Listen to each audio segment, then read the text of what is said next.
Welcome to Mimosa Sisterhood, a podcast that celebrates women.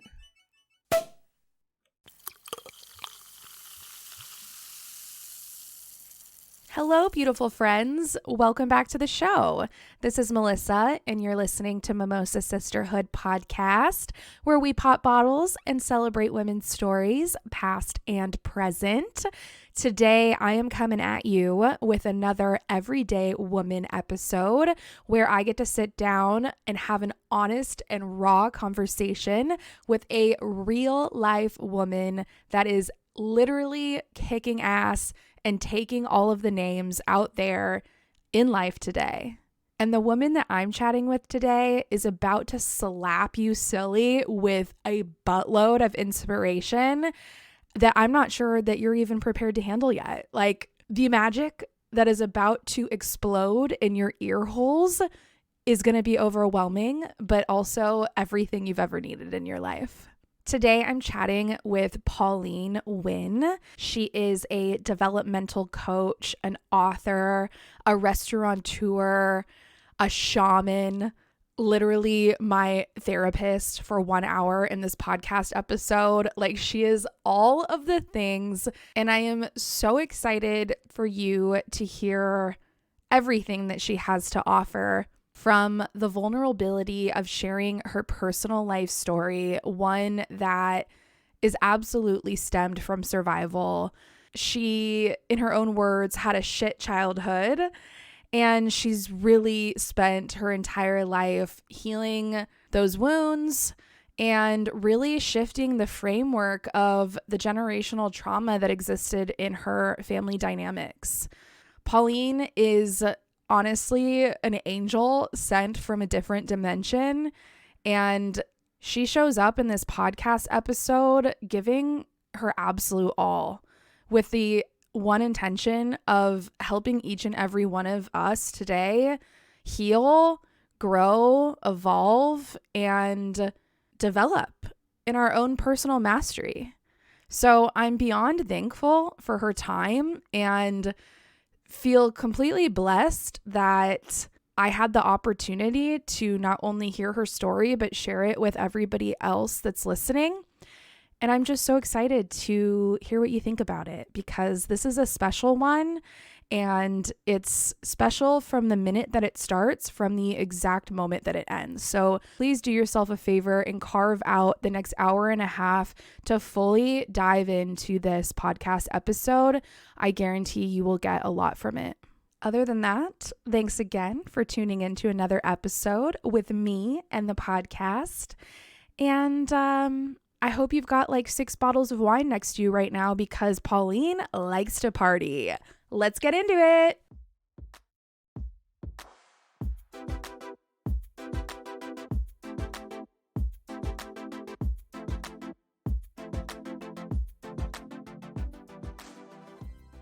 Pauline Nguyen, welcome to Mimosa Sisterhood podcast. I am so excited you're here, and I cannot wait for the audience to meet you. So welcome to the show. Thank you for having me. It is my joy to be here. Oh my gosh, I am so excited. I have been looking forward to this recording for over a month now, and I kept seeing it on my calendar, and have been so excited to chat with you. So thank you again for taking the time out of your life. You're all the way on the other side of the earth, which is just fascinating. So thank you so much. It really means the world. Thank you for your words. I was actually on your side of the world 3 days ago. Oh, no way! That is hilarious. Today, I'm feeling semi-normal. It's the jet lag's always worse coming back. It had been, I reckon, a good 2 months of jet lag. It was Dubai, US. I was there for, I guess, a month and 2 weeks, or a month and a half. And back here, not in Sydney, but in Tasmania. I'm on vacation with my teenage daughter and her boyfriend. Oh my God. Well, what a lovely travel experience. So cool. So wait, right now you're in Australia, or? Right. Yeah. Right now I'm in a state in Australia called Tasmania. And we're enjoying amazing wine, amazing produce, and they're out fishing at the moment. So cool. And it's in the middle of the day, right? Yes. So it's like 6:00 at night for me, and I think you said Wednesday afternoon for you. Yes. So interesting how we could be communicating while you're in the future and I'm on the other end of the earth. Is Tasmania a state that's like below the rest of the country? Yes, it's an island on itself. Island in itself, and it's so beautiful. It's so beautiful. There's plenty of forest and trees and inland if you wish. If you're a tree hugger, there's plenty of coast if you love the beach and the ocean. And it very much prides itself on local produce, amazing local produce, amazing wine. And, you know, my family, my kids are foodies, and her boyfriend is also a foodie. So it's been wonderful to travel with teenagers who appreciate really good food and the whole local experience. Heck yeah, absolutely. I feel like that's like not as common today either, to have two teenagers that are interested in like the food and the culture and the experience, and like less interested in being on like YouTube right now in their rooms or something like that. So that's so cool. Isaac got up at 7. I was up really early. He got up at 7 to go fishing, came back after a couple of hours with a fresh mackerel. And they're back out there seeing what else they can catch for tonight's dinner. Oh, that's so cool. How fun. Oh my gosh. It's been fun. Such an awesome experience. Well, I have been so excited to chat with you because you have such a fascinating life story. I mean, you have experienced some things, and today you are doing such awesome stuff. I mean, I was just going through like refreshing my brain on your website yesterday, just like looking through all these offerings that you have and like catching up on your story, and you are just like such an interesting woman, and I feel like you're somebody that so many of us can learn so much from.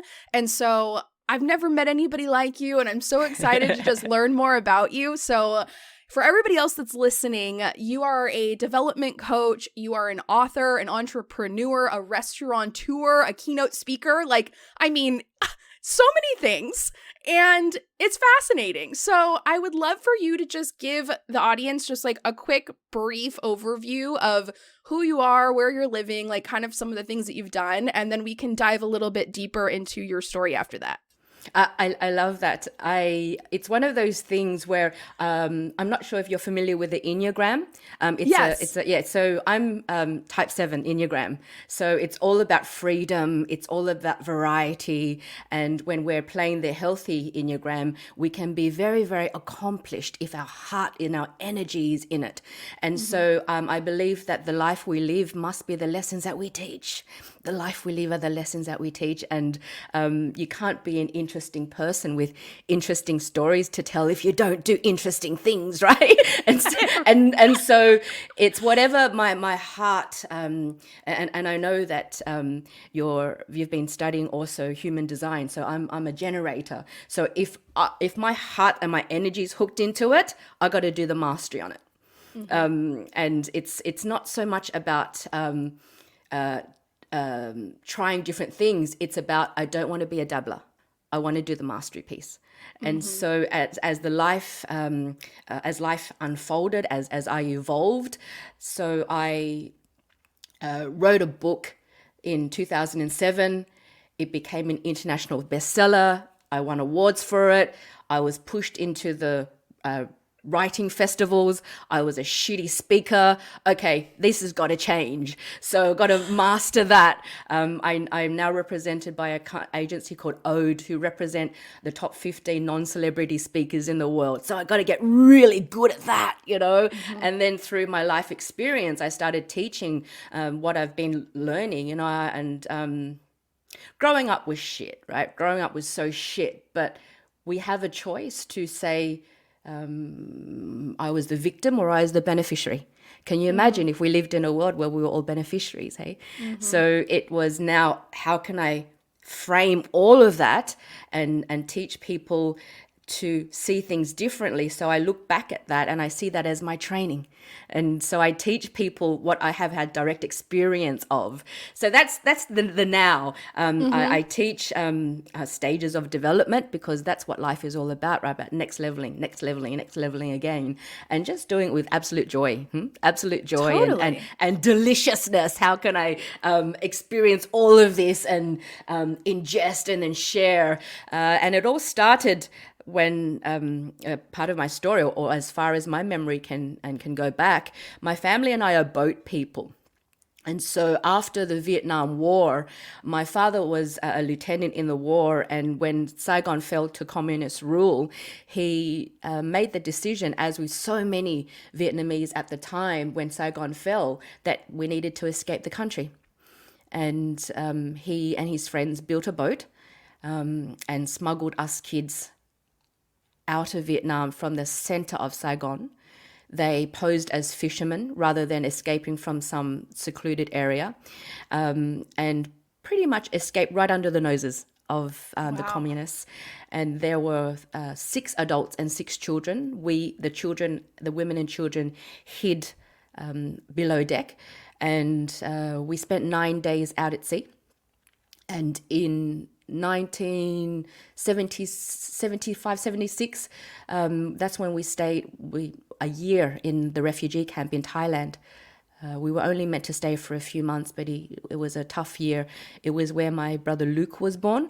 He is quite a global personality. Luke Nguyen, he's a famous chef. He has his own television shows, cooking shows, travels around the world, and just creates. And in 1978, we came to Australia. My father suffered terribly, terribly from PTSD. He grew up with a lot of violence. It was how his father expressed himself and his father's father expressed himself. So he didn't know any better. And he dumped his anger. And if you can imagine having lost the war, built a boat, escaped Vietnam, spent a year in a refugee camp, coming to Australia with nothing, with a wife sick from tuberculosis, 2 young children. I was 3, my brother Lewis was 2, and a newborn baby. So he had a lot of anger. In this new world with no money, no home, no future, who knows what's going to happen. And he didn't have the tools that we do, right? So he dumped his anger on his mother, and soon he dumped his anger on us kids as well. So growing up was very, very violent: physical abuse, emotional abuse, mental abuse, and especially spiritual abuse. But it was all we knew as well. But he was determined to make sure that the sacrifices he and my mother made were honored. And he moved to an outer western suburbs called Cabramatta, and it's famous for the migrants moving there. It was European, and then became I think the Czechs and the Yugoslavs, and then it became Italian, and then it became Vietnamese, and still to today it's mostly Vietnamese. And he built quite the empire there. He's quite the entrepreneur, and I started working full time when I was 7. We had a he was struck by the entrepreneurial bug, and the very first business he opened, he found a prime location in the heart of Cabramatta's bustling commercial district, and it was very colorful at the time. Vietnamese culture was new and everyone embraced it.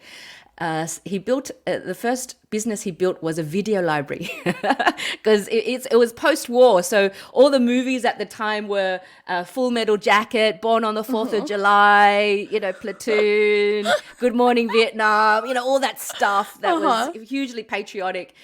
And then he fell in love with Kapagani of Kapagani natural ice cream fame, and sent us kids to ice cream making school, and it was professional fresh fruit ice cream. We're not talking about the fake stuff. But that involved, scooping out the passion fruit and selecting the ripe bananas and picking out all the jackfruit and the durian. And he also opened Cabramatta's very first cafe. He was Cabramatta's very first barista with a proper cappuccino making machine, espresso machine at the time, and then a restaurant which we became famous for. And he also operated a driving school on the side, and us kids provided the child labor. Oh my God! Well, what child labor is involved in driving school?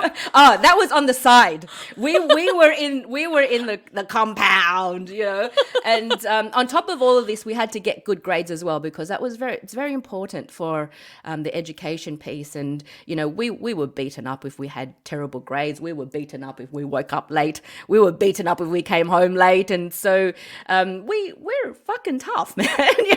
And that was our training. But I look back, and what do I mean by it was our training? Sure, all the resilience and the grit and the tough skin comes with it, but it gave me this beautiful sense of what mastery really means. To watch my parents perfect a dish or a soup or waffle cones for the ice cream, but yeah, they can be better. And then tweaking the recipe so it can be better. Let's tweak the ice cream so it can be smoother. Let's froth this cappuccino a different way so it can be higher. And even today, there is still that sense of mastery, that sense of you can still tweak a little bit more.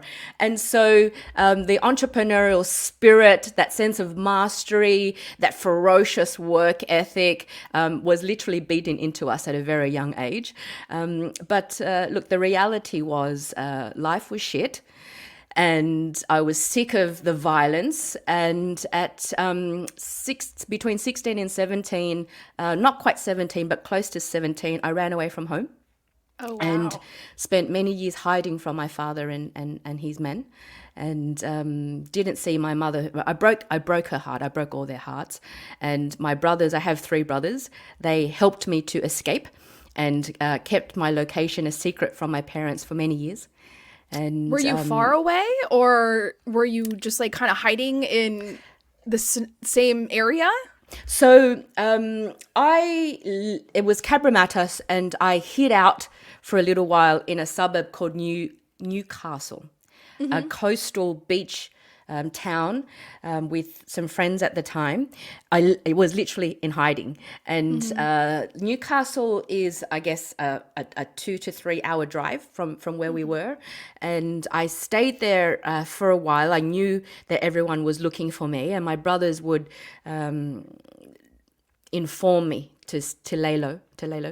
And I waited for my HSC results. HSC results is like your SATs.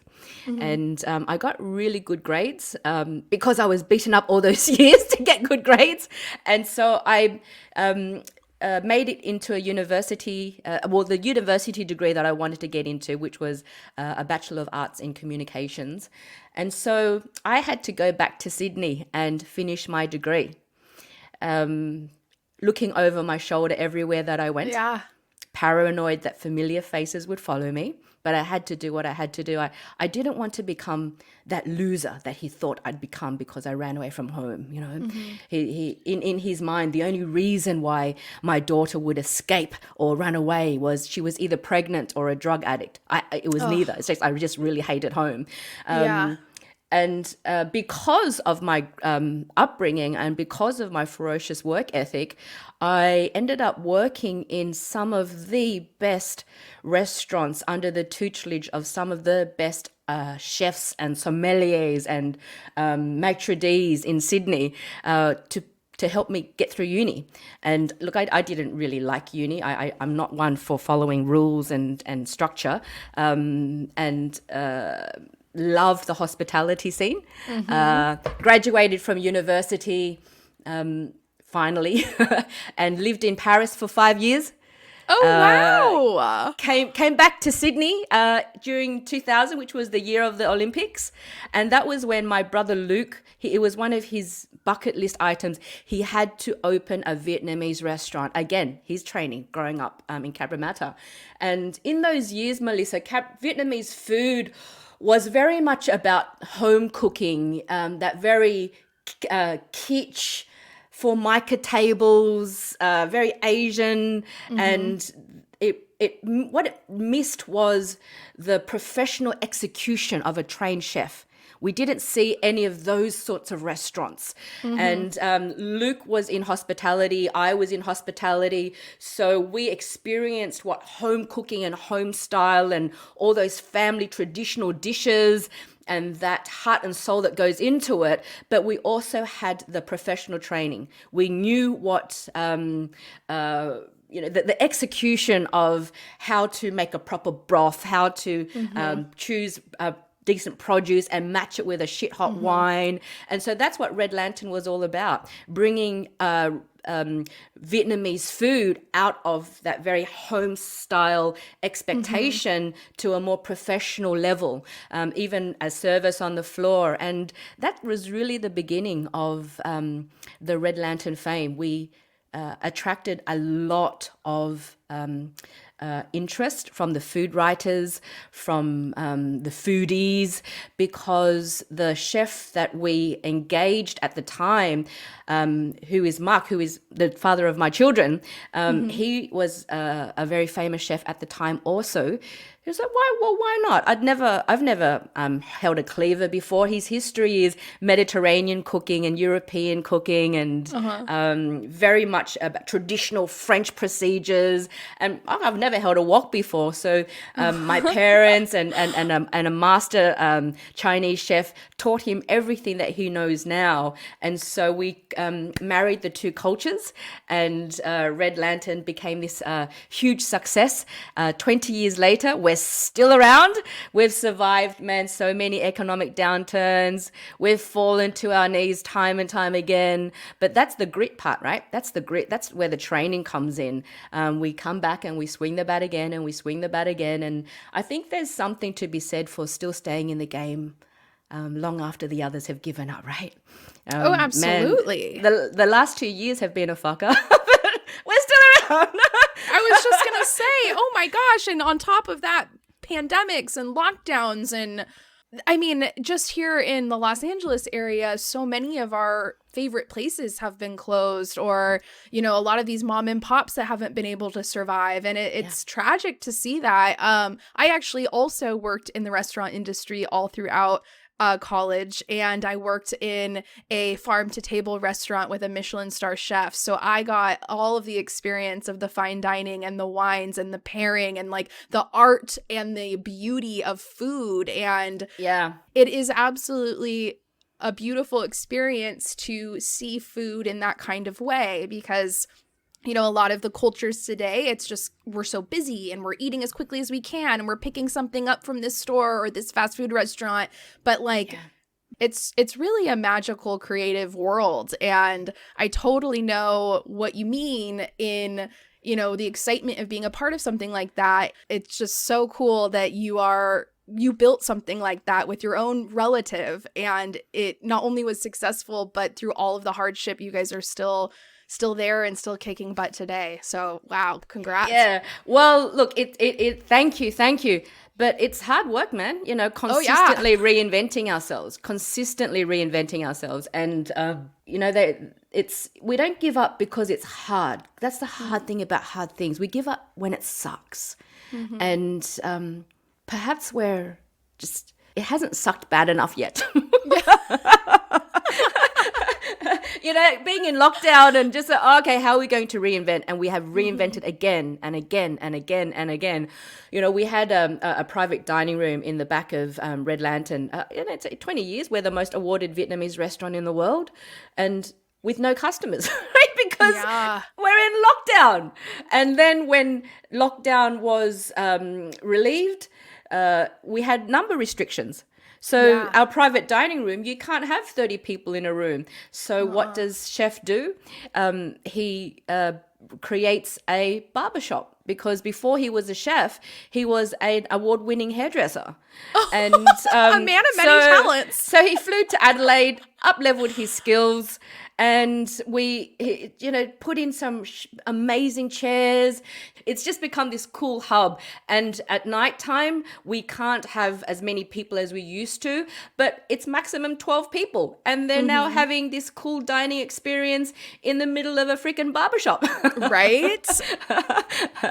That's funny though, because I feel like every time I go to my hairstylist, we drink wine and it's always a fun experience. Yes, so. We're drinking wine now. Yeah, but exactly. Because why wouldn't you? Yeah. I'm in Tasmania. I coached a client before coming online with you, and talking to her about the Enneagram, and I said, well, I've got 7 bottles open because why wouldn't I? I'm in Tasmania, and so every time I eat something different, I'm going to try a different wine. So what are you drinking right now? I'm drinking these are Tasmanian wines, a Springvale Pinot Gris. Oh, and, nice. Before this, we had some amazing local ham, and at the deli, he was carving it off the bone, and I had that with a Pauline Chardonnay. And so it's just, it's like, what are we going to eat now? Cherries. What can we drink with the cherries? Yes. And you're on vacation, so it's just like, live it up. That's the deliciousness of life, huh? The deliciousness of life. That's what we're here to do. I didn't know if you were going to be drinking, so it's nighttime, so it's always about time for me to open the wine bottle, 7:00 over here, but this is actually a bottle that was gifted to me from my boyfriend's stepmom. It's a Santa Monica local wine, which I'd never had before. It's called Station 26. It's our lifeguard tower in Santa Monica, but it's a Cab Sauvignon, and it's very good. I didn't know. I very rarely run into like local wines that I even get introduced to. So I was like, oh my gosh, for once I have something local. Excellent. Very good. Well, I wanted to ask you about how did you go from like having this awesome restaurant and then being like, we're going to write a book, or like, we're going to make a book now. And I was like looking into it, and it looks like you're incorporating like a lot of recipes with your book, as well as like sharing more personal stories, I believe. Tell me a little bit more about it. Sure. I've published 2 books. The one you're talking about is called Secrets of the Red Lantern. That was published in 2007. Much to my surprise, actually not surprise, it would be shock. Not surprise, but shock. I won Debut Writer of the Year for it. I remember so vividly that evening I came home from somewhere, and I got a text message from my publicist at the time saying I won Debut Writer of the Year. I'm like, but how? How? And it was the awards that was where the booksellers and the public vote for it. So it wasn't, we didn't win anything for academic prowess. It was just what touched people's hearts. The book that I released 2 and a bit years ago, called The Way of the Spiritual Entrepreneur, the 7 secrets to becoming fearless, stress-free, and unshakable in business and in life. That won Best Entrepreneurship and Small Business Book Award. And so there's the journey through that. But with the first book, Secrets of the Red Lantern, how it happened was I was so busy doing the restaurant thing. And because the restaurant was becoming quite popular and we won all these awards, I was approached by someone who said, can I write your life story? And so I have a bachelor's degree, but writing a book was never in my periphery. My background in the course is filmmaking and post-production. Yeah, I'm never any good at it. It was just a romantic thing that I loved doing. I moved over to the UK and worked in the 3rd largest post-production company in Europe. So it was back and forth cool. At the time. So this journalist approached me and said, I'd love to write your story. I'd love to write the Red Lantern story. And I went, okay. And something clicked in my head. It's like, well, why can't I write my own story? why do I have someone else to write my own story? So I said, thank you, but no thank you, but thank you for the idea. And so I'm marinating in this for a while and going, you know what? I actually have a fucking good story to tell. I've never written a book before, but doesn't matter.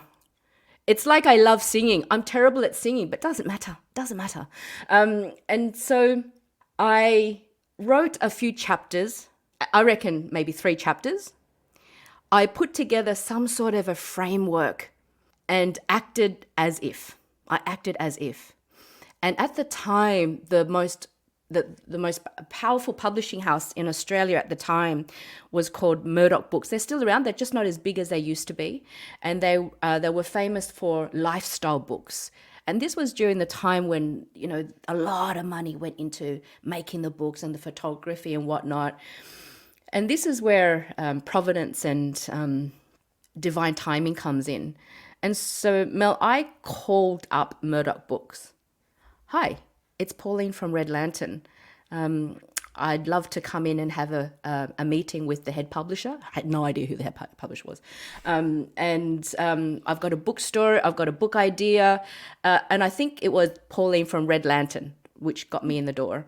Mm-hmm. And I went there and it's like, what have I got to lose? And her beautiful woman, her name's Kay Scarlett. She was the head publisher at the time. Rocked in. I was a bit overwhelmed by just how amazing everything was. The office was on the pier overlooking the harbour and everything was so fancy schmancy. And as you walk in, they've got a whole wall of these amazing books, and many of them were famous. We sit in the office and I said, here are 3 chapters. This is my sort of framework for it. And we have so many beautiful recipes, and I'm going to create this beautiful journey. I've already decided who the photographer is going to be. I want Alan Benson. You know, I don't know if you know his photography, but look at it. It's amazing. It's so honest. And yeah. Anyway, silence. And she said, the book is going to be called Secrets of the Red Lantern. It's going to become an international bestseller. And Alan Benson is one of our resident photographers. I agree with you. And in my head, I'm going like, fuck, now I got to write it. Holy shit. So I got a book deal. And, that's unreal. I hadn't written anything except those, 3 chapters. And I reckon it was, but my writing, I guess, I wasn't as experienced a writer as I am now. It's been, a good chunk of time in between. I read that book, and essentially my plan, and of course I didn't tell this to the publishers, was that it is a very dark and personal memoir, which I had to disguise as a cookbook so people would buy it. Oh my gosh. And it worked a treat. But that book really changed my life. The journey of it, and us talking about food and wine, and there's just something about that, breaking bread with people, sharing their stories, and Murdoch Books did really well to spread the book overseas. And oh man, I haven't thought about this for a while, but the amount of letters and emails from people all over the world, and survivors of child abuse, of violence, Vietnam vets who read the book and thought my father a hero, hospitality people, entrepreneurs. A fascinating thing was I got a lot of letters from the children of survivors of the Holocaust. Oh, wow. Same story, different war. Right. Very much about the parents not knowing what trauma is, but it gets passed down generation to generation if it is not resolved and healed. Mm-hmm. And that, I think that in itself was the palpable substance essence of that book, and then it was put into the school curriculum, in their libraries, because it also showed a huge amount of history. the history of the Vietnam War, the history of the immigration to Australia, and in particular, a lot of displaced Vietnamese loved reading that book as well. And of course, the foodies. The foodies loved it. But with that book, I remember Murdoch Books saying, now you got to do the writing festivals, the writers' festivals, and go out there and speak. And I hadn't healed from my traumas, you see. They were still deep, deep, deep. My main motivation for writing the book was I was a new mum, and I wanted to create some sort of an heirloom so that my daughter understood why I was the person I was, where we came from, what it took to get here. And that was the main motivation. You know, I could never have guessed what journey lay ahead. So I said to Murdoch Books, are you going to give me some media training? You're right. Are you gonna help me out? Help me out here. Even writing the book, Melissa, I would get it back from the editor, and I said, but you haven't done anything. You haven't even made me sound smart. Can you make me sound fucking smart? And they said, no, we need your voice. And of course they knew what they were doing, because I won the award that the people That's amazing. voted. But what happened, my own experience of speaking at the writers' festivals and going on stage, because of the trauma, I couldn't tell my story without losing it. You know, the old wounds would bubble up, and sometimes I just couldn't even speak. I was frozen, and it's like, this is not cool, man. This is just not cool. And so that really was, because of that book, that really was the journey in being, making the decision to really sort my shit out, and engaged with developmental coaches, spiritual teachers, but also the stagecraft, and becoming a master at all the stuff that I wanted to do. I didn't want to become that person on stage that cried all over the place. The emotions are still there, of course. They still reside in organs, particular organs in the body. I just know how to master them now, you know. And you know, when you've healed, when you can tell those stories or have those experiences without the pain, you know. How do you know you've healed? When you are no longer that. I was sad, I'm no longer sad. I was angry, I'm no longer angry. And so the whole journey really is a testament to how much work I've done and how much I've healed. Totally. Oh my gosh, I have a couple of questions for you. One is, when you were telling me about your book and writing the book, releasing the book, at this point in your life, had you reconnected with your parents at all? Were they aware that you were writing this book and it was going to be this memoir? Like, because last I heard about your parents, you ran away. And now, fast forward, you know, you've lived this whole life and you've moved to the UK and Europe. And like, at any point, did you end up reconnecting and like let them know like what you were up to, or did they find out? So on two levels, the first level being, fuck, my daughter has run away. There's a huge amount of fear. Where is she? What's happened to her? What is she doing? Because my brothers were under strict instruction to say no thing. No thing. They also had to play dumb. They had no idea they knew where I was the whole time. And my mum, on the one hand, that was the pain that she felt. But my parents, as a collective, the other pain was shame. Shame amongst their community. Everyone knew that I ran away. Everyone knew, because they had to all assist in trying to find me, right?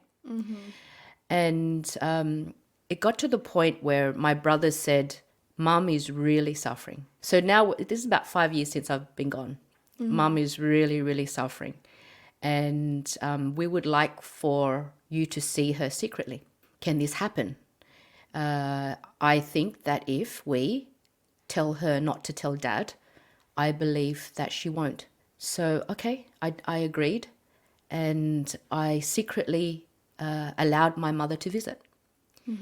And my mom, bless her, because food was their language, right? They spoke through the language of food.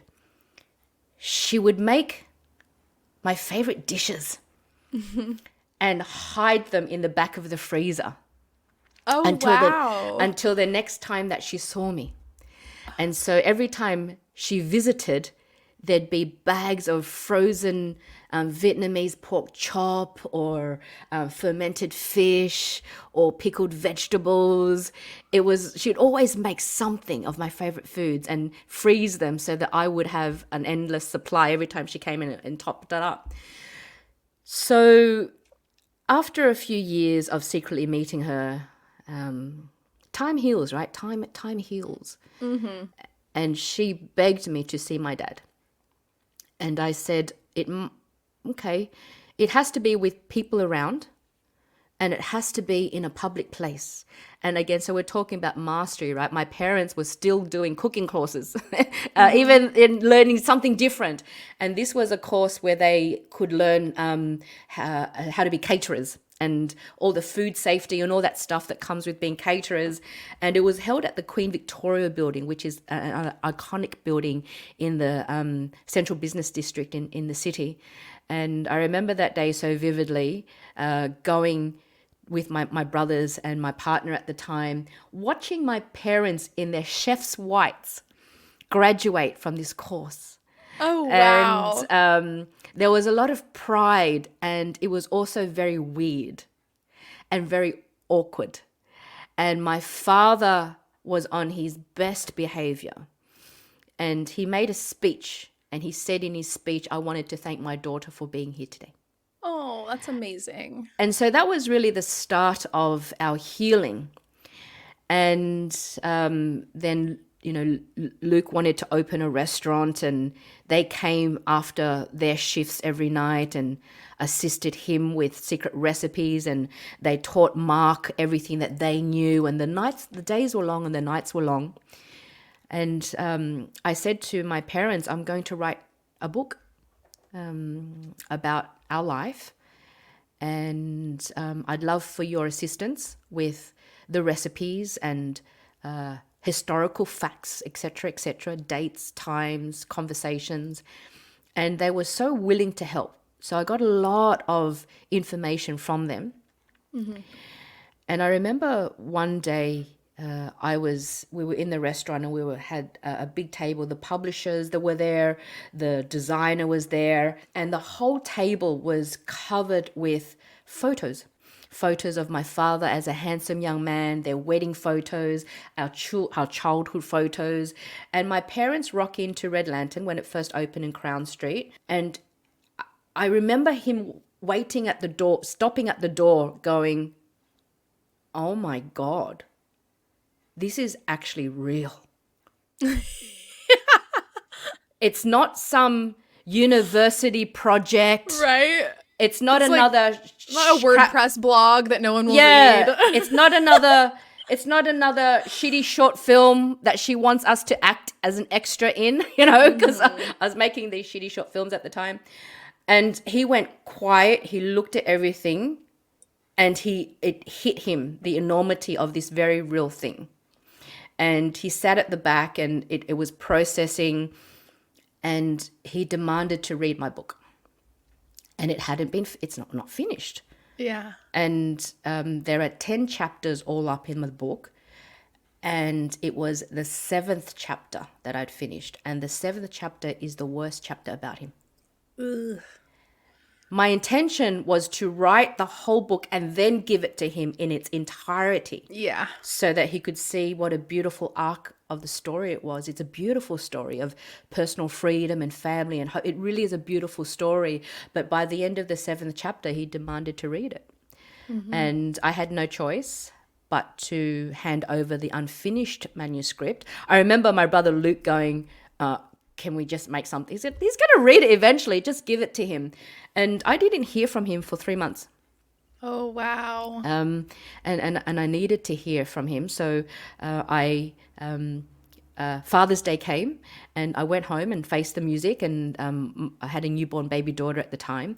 And I drove home in the car, and I still remember the somatics. My throat was clenched, my shoulders ached, and I'm not scared because he's going to be violent or anything like that. I'm scared because I'm actually going to do something that's never been done before.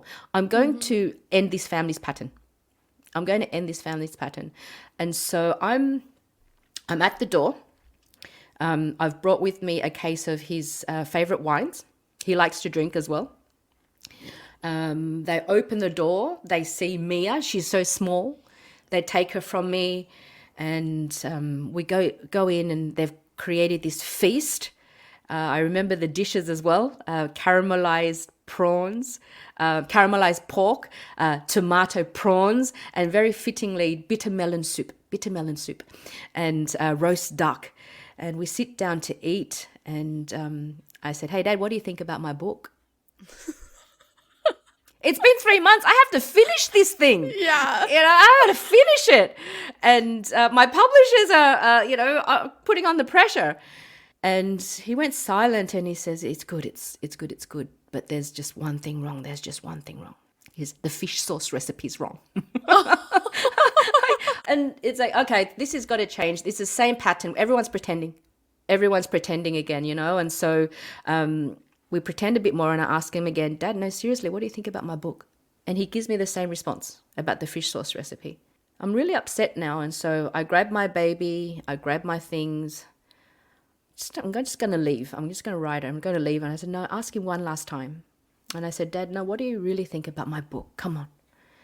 And he says to me, do you know why Buddha sits on a lotus flower?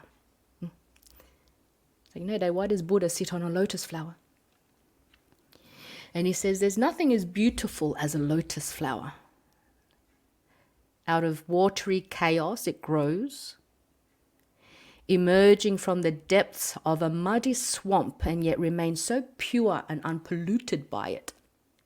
And so with the lotus flower, you can eat it. You can eat all of it. The leaves, the roots, the petals, the stem. And he said, but the lotus flower has another characteristic. Its stalk you can easily bend, but you cannot easily break. It has tenacious fibers that hold the plant together. My children are lotus flowers. You've grown out of the aftermath of war. You've grown up in Cabramatta during its murkiest time. And you've grown out of me. I am mud, I am dirt, I am shit. I am very lucky to have you all. And so with those words, he gave me everything that I had been waiting over 20 years for, right? But the thing was, he didn't give us an apology. He didn't give me an apology. What he gave was acknowledgement. Yeah, I was just going to say that, acknowledgement, which is something that many people don't ever get. Acknowledgement of the harm that he had inflicted. Mm-hmm. And later on, he says there's a right time and a right place for everything. And had he read the book 10 years ago, he would have exploded and would have probably beaten the crap out of my brothers and my mum and everyone. And he said, but there's a right time and a right place for everything. And it's one of the things that I teach. And I think the universe only hands to you that which it knows you can handle at any point in time. Mm-hmm. And so that point, because that book was really the catalyst for my family's healing.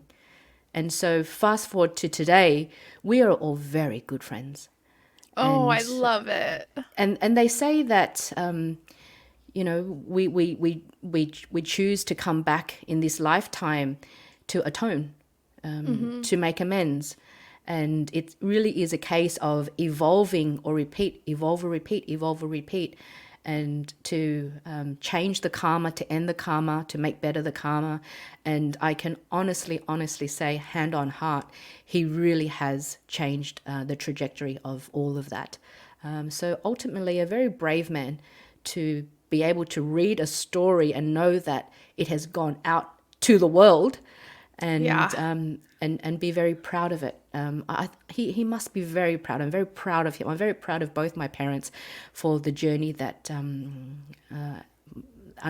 for their journey to have unfolded the way it has unfolded because of the choices that they made.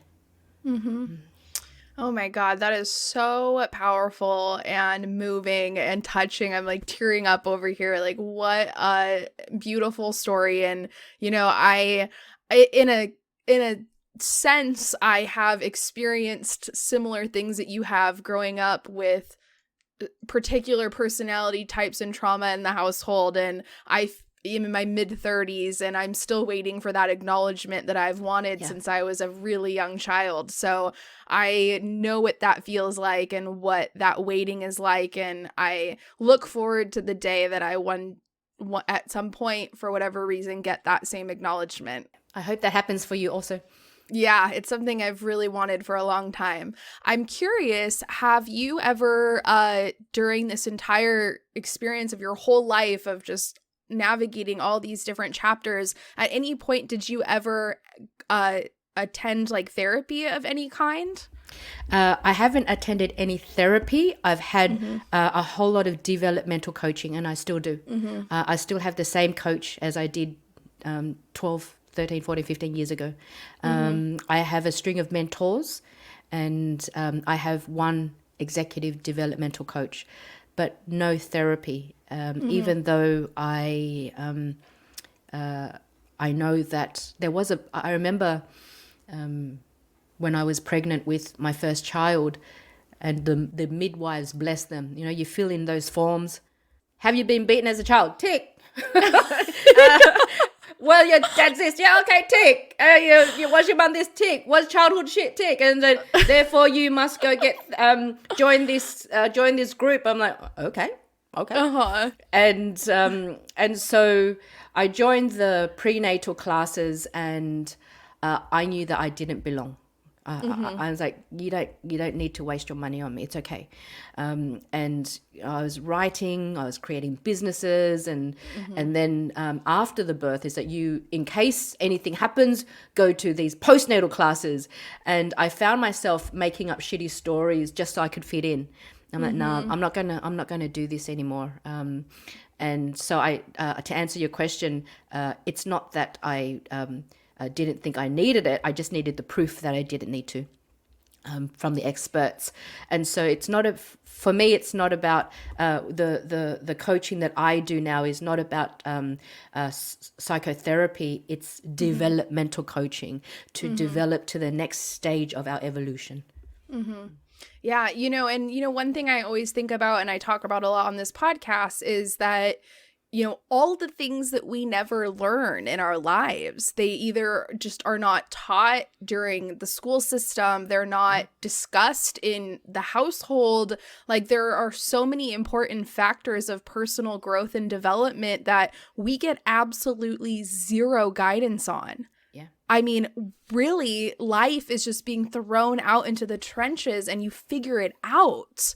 Yeah. And the people that don't know how to figure it out, I mean, which is most of us, we go through a lot of hardship, but I feel like it takes, particular experiences for people to say, I need to figure this out. Like, I need to make change. Like, you have to really want it, but also within yourself, acknowledge it and say, there has to be more opportunity. There has to be growth. There has to be more out there for me. Like, this isn't just it. There's an expansion process that I've not been introduced to or had the opportunity to learn about in my current circumstances. And I feel so lucky, even in my own podcast, to have connected with so many women who are providing these things, because where else would you get them? I mean, therapy really is kind of the only real resource that is, I guess, like mainstream for the society. Like, it is something people can do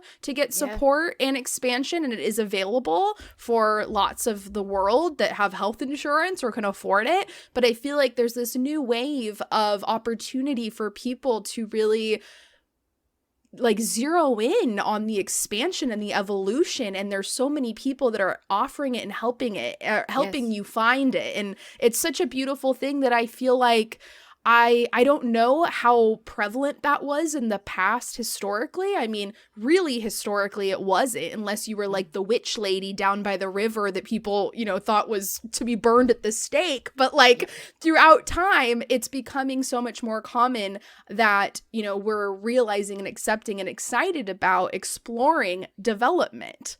And it's just we're so lucky and privileged to live in a life where it is available to us and it's a thing, and people like yourself are offering it. And oh my God, I just can't wait to hear more about it. I think also when we're in tune and are tuned with the collective consciousness, before the 60s, this self-awareness piece didn't exist because humanity wasn't ready. And when I talk about collective downloads, we live in a multidimensional reality. And so the download during the 60s was, now we had this thing called the self. Now people started to look within. That was unheard of before then, because that wasn't downloaded onto us yet. And so now it was about the inner self and that curiosity. And as you start to investigate that, is like, no, I'm actually going to be okay with expressing my sexuality. I'm now going to say, no, as a woman, I'm not going to be treated like that, or as a man, no, I'm not going to go to war. And we started to look within, and that's where it really started. And so as a very first step, it's curiosity and then permission, right? Curiosity and then permission, giving ourselves permission to look into this, giving other people permission, coaches, mentors, teachers, to give us more insight. And it exploded because now we realize that actually I have the power. Holy shit. There's actually nothing wrong with me. It's part of being human. Okay.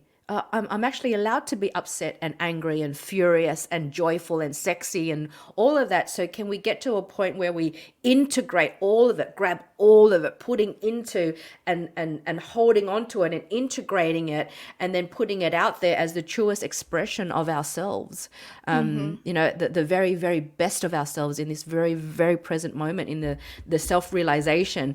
And from there, when we have that taste of that power, power not being force, right? And that sense of empowerment, we can't unknow what we now know, right? And so the personal development stages and the work, it's never ending. It's never ending. Never. And then we can talk about soul ages and soul life. And for some people, they will never see it in this lifetime because they're still young souls.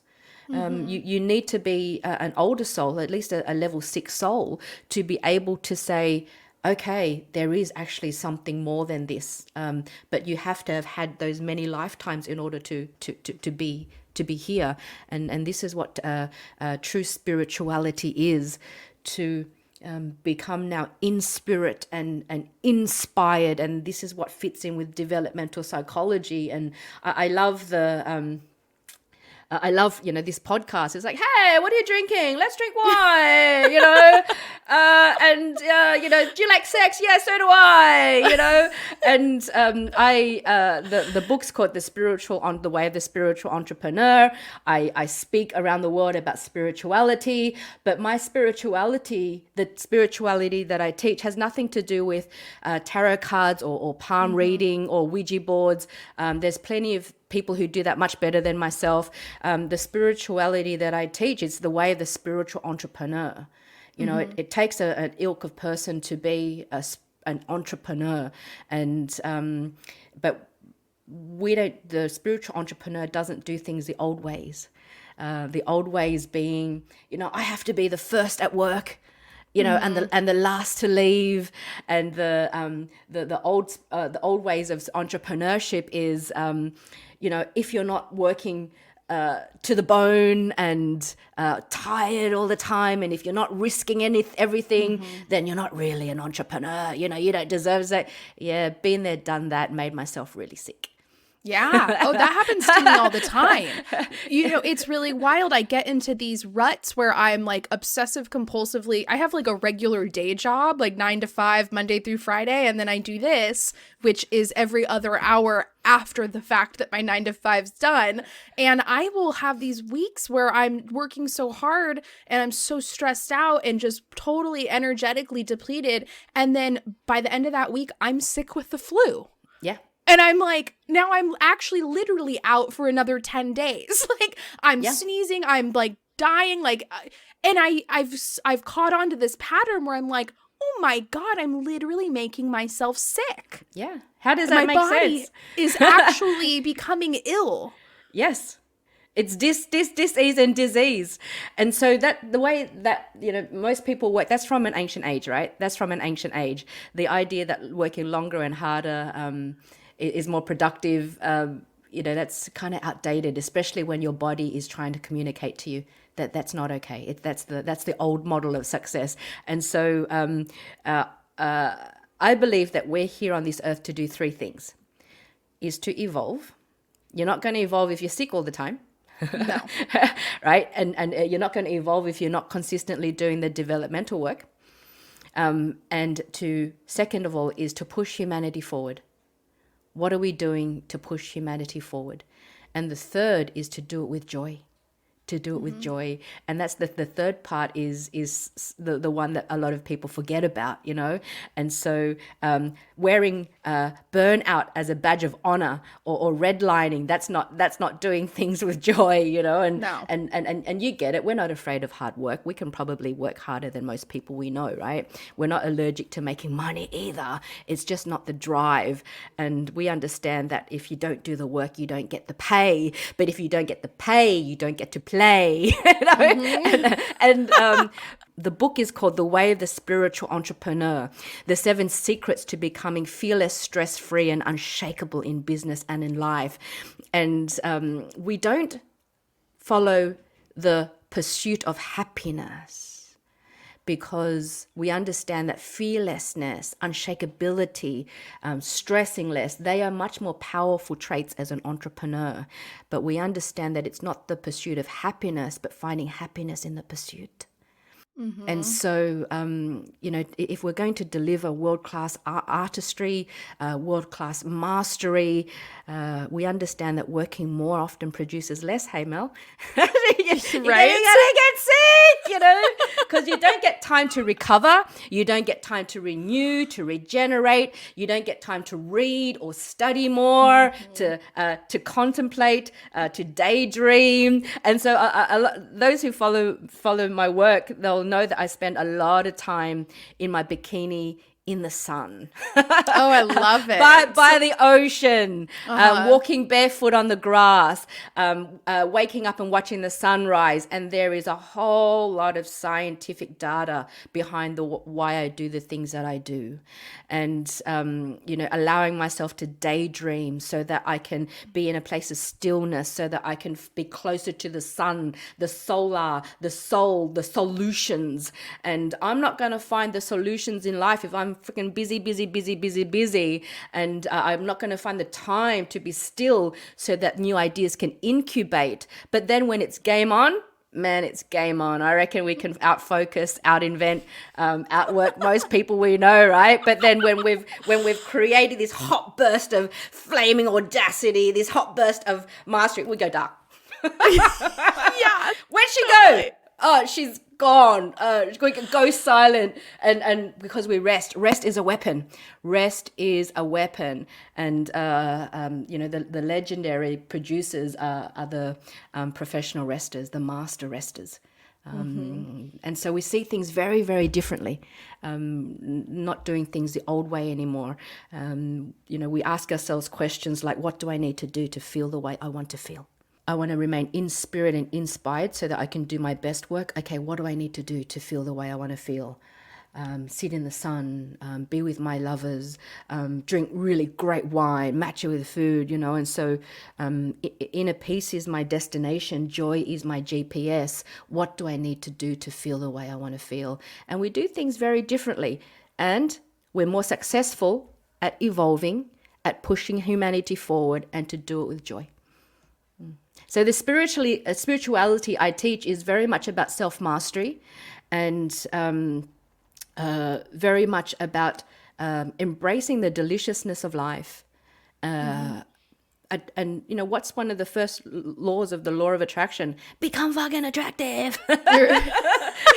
You know, not just looks. I mean, that helps, but also the words we speak, the thoughts we think, the company that we keep, how fun we are, you know, and then we start to magnetize. We start to attract people in our orbit to help us to get to where we want to go faster. Because when we know where we're going, we know who to take with us. And you know what? Life becomes full of joy, full of deliciousness, and we don't get to do it alone because people just want to be around. That's so cool. I feel like excited to just start being as spiritual and as wholesome and as like carefree and lively and just colorful and just like waiting to watch all the things I've ever wanted just come and gravitate toward me. Like it makes me excited. I'm like, all right, step 1, what's up on the list? Like, how do I start navigating into this new wave of myself? Absolutely. And it's when we are the truest expression of ourselves. The universe rewards us for it. And so the spirituality that I teach, it's not about renouncing everything. You don't want to renounce anything. You know, a few years ago, I gave a keynote in the Gold Coast, and I was also invited to go to the gala dinner. I think there was about 1,000 people there. After my keynote, went to the gala dinner, and this young gentleman came up to me and said, "I thought you were all spiritual and shit," you know? And I'm like, what do you mean by that, mate? And he goes, "Well, you're drinking alcohol, you eat meat, I've been watching you, you know, you swear a lot." And I said, "Oh, okay. So your expectation is that, you know, you're expecting me to eat vegan air, you know, sit in lotus position, you know, meditating, because I like to wear sexy clothes." And I was wearing a very sexy dress at the time. He goes, "You certainly don't dress spiritual." And I said, "So whose expectations are they?"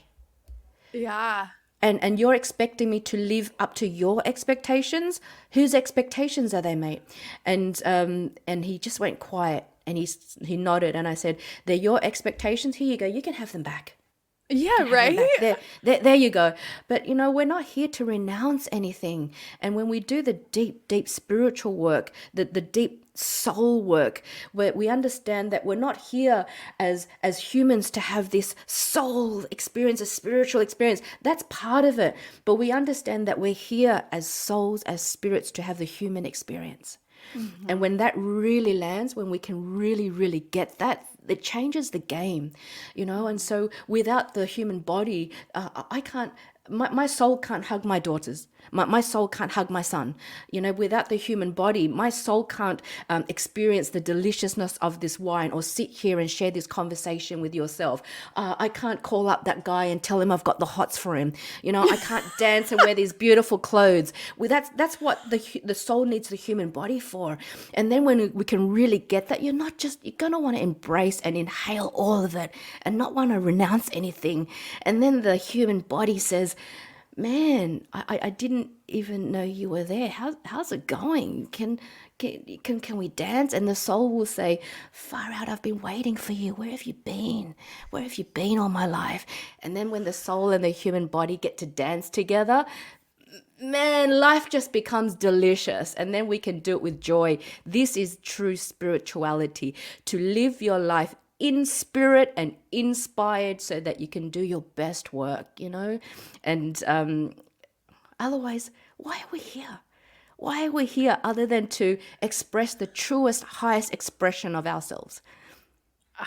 God, I preach, cheers, like all of the above.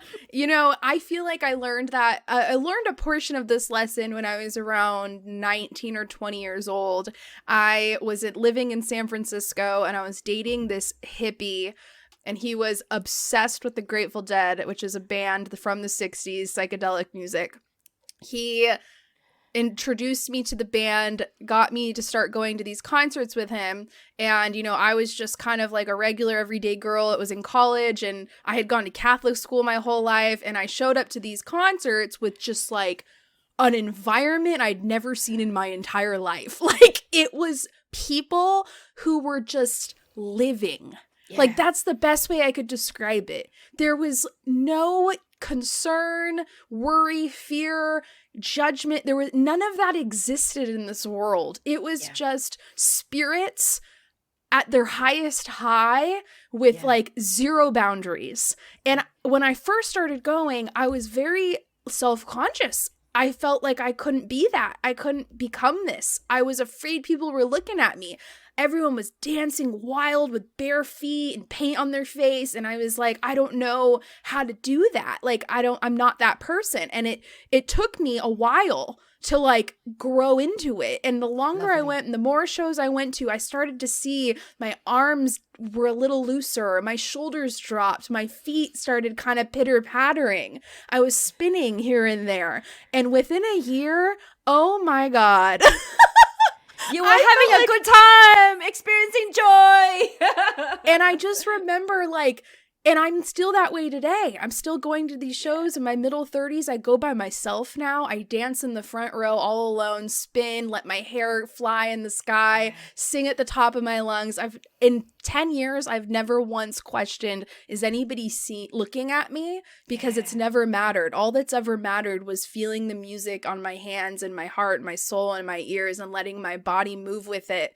And I remember feeling, as somebody who grew up in a Catholic church for my entire life, feeling in myself in my mid-20s, this is my new religious experience. Because it was the most free and the most spiritual I'd ever felt in my entire life's existence. It was the first time I was actually connected to spirit. Yes, in spirit, inspired. Your soul's going, thank you, body. And body's going, thank you, soul. Yes, that was happening. It was the body and the soul were for the first time uniting as one. And I was literally just dancing. as happy and as free as I could ever have been. And I'm so thankful for the hippie with the dreads that sold the hot dogs, because he introduced me to that life and the ability to be that way. And now I'm thinking, I could extend that further than the concert stage. Yes, absolutely. Which is what the way of the spiritual entrepreneur is all about. Taking that into life and into business and into entrepreneurship so that we can change the game. Yeah. Oh, well, I would love for you to tell everybody about, I know you have retreats that are already sold out into 2022. I was looking to see, what's going on. I'm like, oh my God, she's already sold out for the whole year. But I know you have a 3-month program.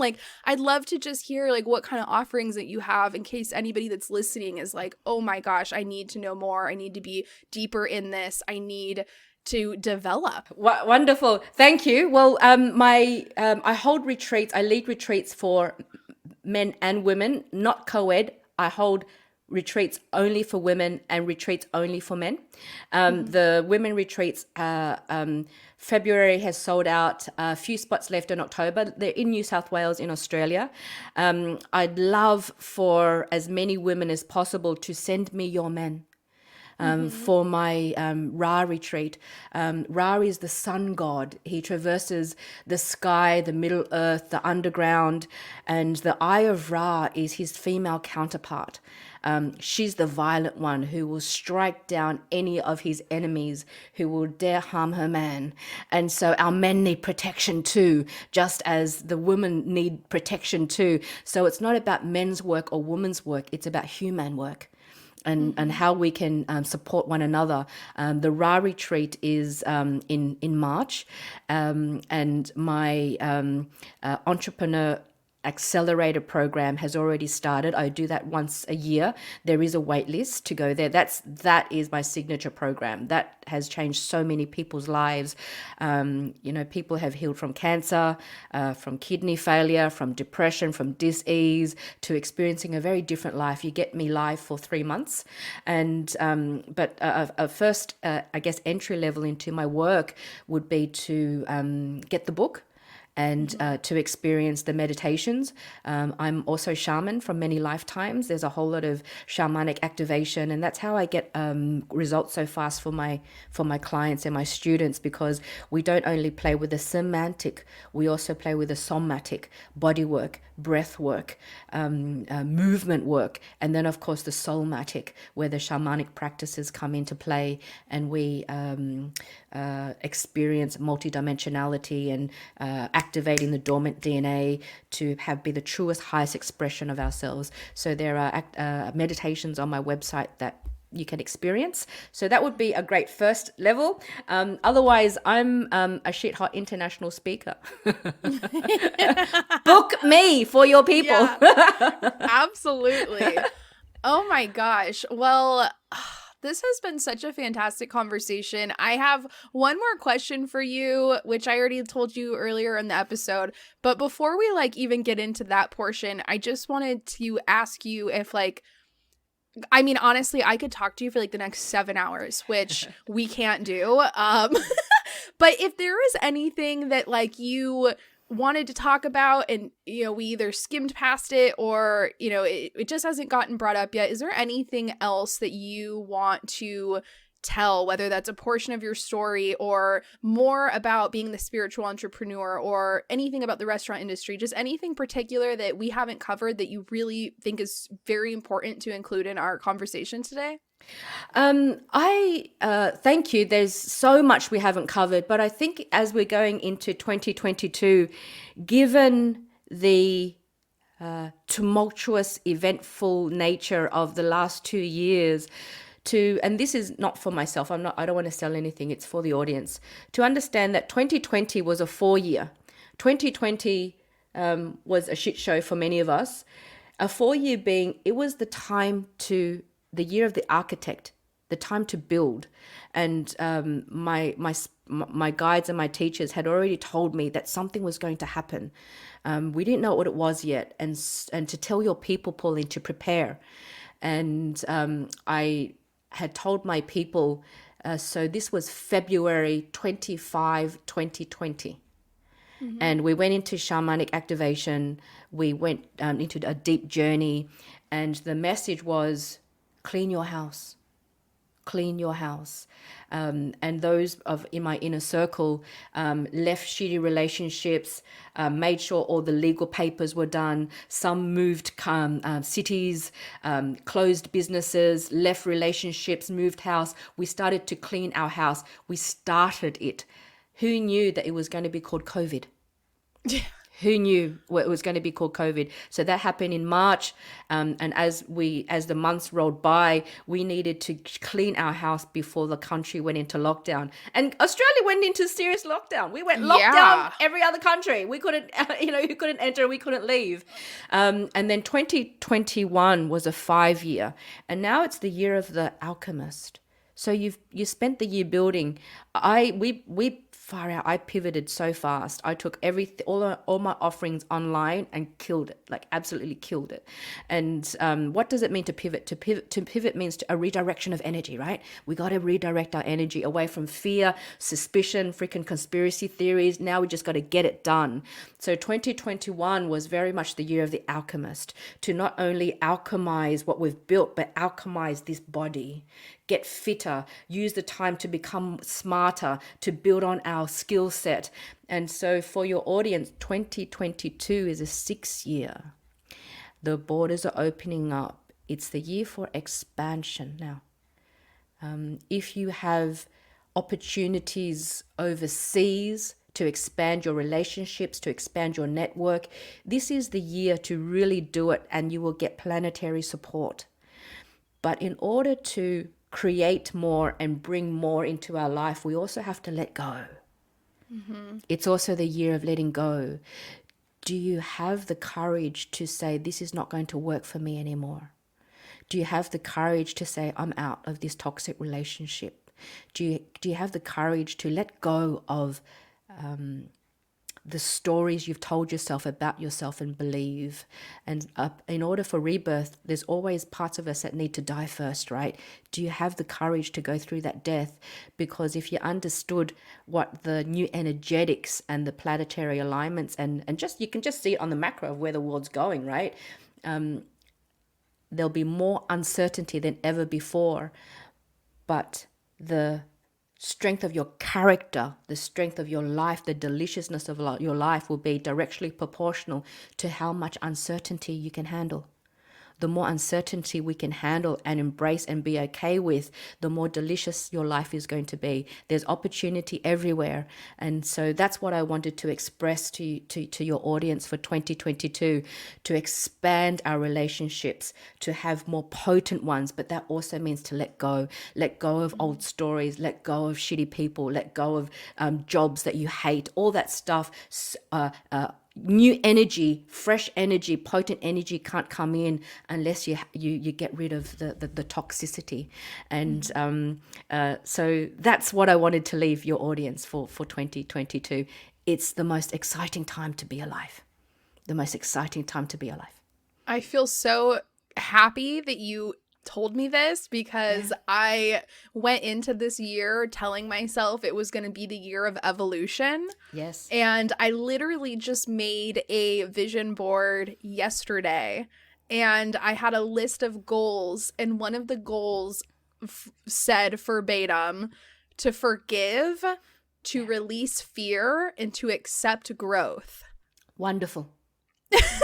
Because those are all of the things that I have perpetually for most of my life held on to, was like resentment, the fear of being vulnerable, and both of those things blocking my ability to continue to grow and evolve. Yeah. And so I have a very different spin on forgiveness and a very different spin on vulnerability. So I don't easily forgive. The first person I forgive is always myself. Always myself. I also forgive that the event happened. I forgive that the event happened. I don't forgive other people. Forgive is to give before something happens. I don't forgive unless that person has righted their wrongs. Because you're still going to resent, you're still going to, but can you practice detachment so that you're not attached to that in the first place? But rather than, so practice detachment, but from the very get-go, practice unattachment so that you don't have to detach in the first place. And so for the forgiveness, when the forgiveness for ourselves, how we showed up, how long we held it for, just to integrate it all and be okay with us. And then also to forgive that the event happened. Forgive that the event happened. And what is vulnerability? Vulnerability is the potent value exchange of authentic expression without the fear of what the other person thinks. And I think that's what true vulnerability is. And those who can do vulnerability with absolute respect, there's a whole lot of competence that comes with it as well, so that it's not it doesn't fall into the basket of manipulation. It's purely a value exchange of authenticity without the fear of, if you're going to judge me, if you're going to spread more gossip. It's just the truest expression of your you-ness, of your universe. Oh man, I'm like buying your book the minute this episode ends. Thank you. The first one's become quite the collector's item, but the second one is doing very well. I self-published that one. I'm so glad I did. Oh, I love it all. Oh my gosh. We might have to do a part 2 episode down the line, because I feel like I've not gotten enough. I know. I feel like we're like barely peeling off like the first layer, and there's like 25 more layers that need to be covered. Oh my gosh. All right. Well, this was just our brief taste into you, into your life, into all your perspective and all of the offerings that you can provide to myself and all the listeners. It's so much, and I'm so thankful for it. And I feel so blessed to even be able to experience this convo and learn from you. I do always just ask all my guests, because as I had told you at the start of the episode before we even recorded, that my one mission with this podcast is to celebrate women's stories. And I feel like this element of sisterhood is so important in order to fully celebrate each other, that there has to be a bond and a acceptance as one, and always just kind of remembering that we're not alone, that there are so many other women and just people in general out there that go through things. And I always am curious as to like, what does sisterhood mean to my audience and to my guests? And so I'd love to just hear a little bit of your perspective on what that word is and like what it entails and like what the capacity of its power is. Absolutely. So sisterhood for me, when I talk about that, I talk about my deep inner circles, those who are in my orbit. Sisterhood for those who are close to me is unquestionable loyalty, as well as radical transparency. Call it in the moment so that it is faced, it's done, and it doesn't compound. Sisterhood on the macro is unquestionable support and celebration. The celebration of successes, the celebration of expression, rather than the devaluing or the contraction of. It's always about expansion. How do we grow in depth and breadth and width and essence? So beautiful. I love it. Oh, well, I am honestly already sad that I have to bring this to an end.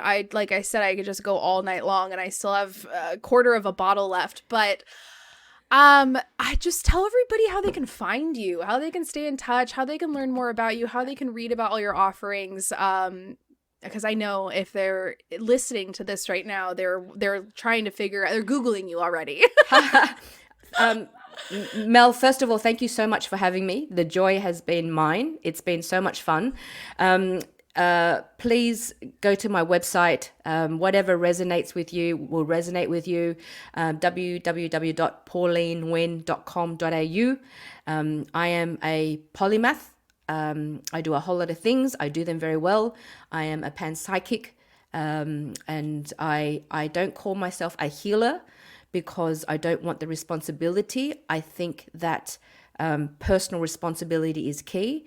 I have assisted many people to heal themselves though. Otherwise, LinkedIn or Instagram, Pauline N Speaks, the Spiritual Entrepreneur. And of course, podcasts. Yes. And I will link all of your things in the episode description so they could do a quick click and find you. Thank you. But my book, The Way of the Spiritual Entrepreneur, is a great entry level into my work. Amazing. I'm getting both books. I need both of them.